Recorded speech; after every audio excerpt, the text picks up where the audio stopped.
వరుస బస్సు ప్రమాదాలు ప్రయాణికులను తీవ్ర భయభ్రాంతులకు గురిచేస్తున్నాయి. కర్నూలు బస్సు ప్రమాదం ఘటన మరవక ముందే మన్యం జిల్లాలో మరో ఆర్టీసీ బస్సు మంటల్లో కాలిపోయిన ఘటన వెలుగుచూస్తుంది. పాచిపెంట మండలం రోడ్డవలసలో ఆర్టీసీ బస్సు దగ్ధమైంది. విశాఖపట్నం నుంచి జైపూర్ కు వెళుతోన్న ఒడిశా ఆర్టీసీ బస్సులో ఒక్కసారిగా మంటలు చెలరేగాయి.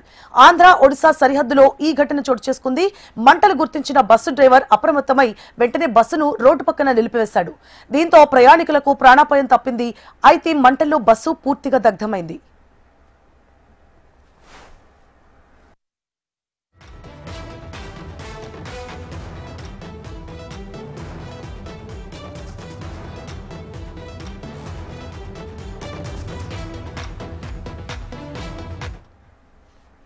వరుస బస్సు ప్రమాదాలు ప్రయాణికులను తీవ్ర భయభ్రాంతులకు గురిచేస్తున్నాయి. కర్నూలు బస్సు ప్రమాదం ఘటన మరవక ముందే మన్యం జిల్లాలో మరో ఆర్టీసీ బస్సు మంటల్లో కాలిపోయిన ఘటన వెలుగుచూస్తుంది. పాచిపెంట మండలం రొడ్డవలసలో ఆర్టీసీ బస్సు దగ్ధమైంది. విశాఖపట్నం నుంచి జైపూర్ కు వెళుతున్న ఒడిశా ఆర్టీసీ బస్సులో ఒక్కసారిగా మంటలు చెలరేగాయి. ఆంధ్ర ఒడిశా సరిహద్దులో ఈ ఘటన చోటు చేసుకుంది. మంటలు గుర్తించిన బస్సు డ్రైవర్ అప్రమత్తమై వెంటనే బస్సును రోడ్డు పక్కన నిలిపివేశాడు. దీంతో ప్రయాణికులకు ప్రాణాపాయం తప్పింది. మంటల్లో మాత్రం బస్సు పూర్తిగా దగ్ధమైంది. పూర్తి డీటెయిల్స్ ని మా ప్రతినిధి శ్రీధర్ ఫోన్ లైన్ లో అందిస్తారు. శ్రీధర్.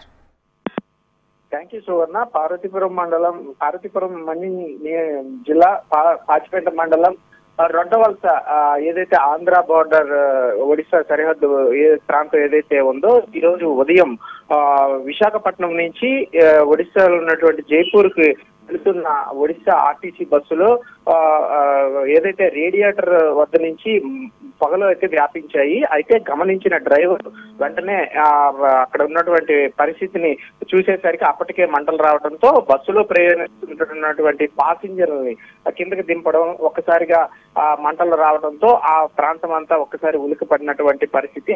అయితే ఏదైతే రేడియేటర్ ద్వారా ముందు పొగలు రావడం గమనించిన డ్రైవర్ ఏదైతే గమనించాడో వెంటనే పాసింజర్ ని పూర్తి స్థాయిలో అక్కడ బస్సు నుంచి కిందకి దింపేయటం, ఆ తర్వాత బస్సు మొత్తం అగ్నికి ఆహుతవటం అనేది మాత్రం అక్కడ ప్రయాణికులు ఆందోళన అయితే చెందినటువంటి పరిస్థితి అయితే ఉంది. అయితే వెంటనే అగ్నిమాపక సిబ్బందికి సమాచారం ఇవ్వడంతో అగ్నిమాపక సిబ్బంది వచ్చి ఆ బస్సులో అప్పటికే బస్సు దగ్ధమవటం, పూర్తిగా కాలిపోవటం. అయితే ప్రయాణికులకి ఎలాంటి ప్రాణ నష్టం కూడా జరగకపోవడంతో అందరూ అక్కడ ఊపిరి పీల్చుకున్నారు.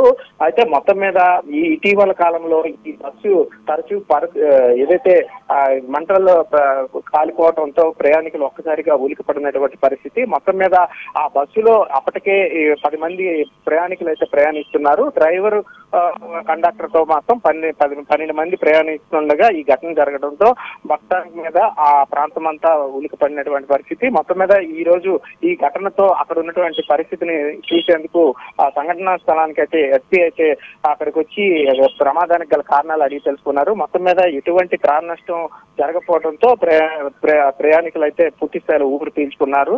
అయితే ఈ ఘటన జరగడంతోనే ఎవరు కూడా బస్సులో ప్రయాణించేందుకైతే ప్రయాణికులు అయితే భయపడుతున్నటువంటి పరిస్థితి Suvarna. Right, thank you for the update Sridhar.